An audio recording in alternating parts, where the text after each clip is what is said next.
Is the M4 MacBook Air still worth it?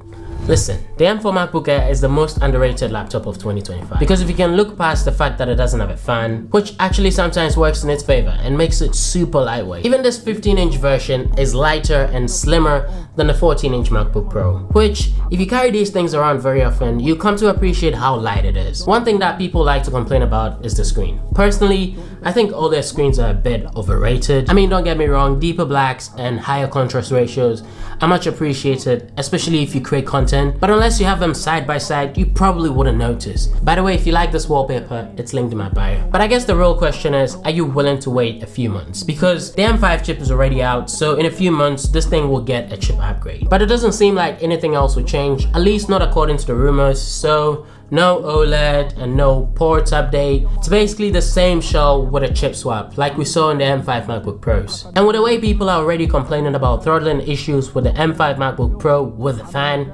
not having a fan is probably going to be much worse, which is why I think the next MacBook Air will probably have a binned M5 chip closer to the performance of the M4 chip anyway. The real downside with this really is the port situation. I really don't know what Apple was thinking not even adding an HDMI port even though they added dual monitor support. Like how you meant to connect 2 monitors and other peripherals if you had to with only 2 Thunderbolt 4 ports. Like, doesn't make sense. But at the end of the day, do you need a laptop now? If so, then go ahead and grab the M4 MacBook Air. It's only like $899 right now on Amazon for the base model and you won't regret it. But then if you can wait till around March next year, then I guess you can get a bit of a spec bump. It's up to you.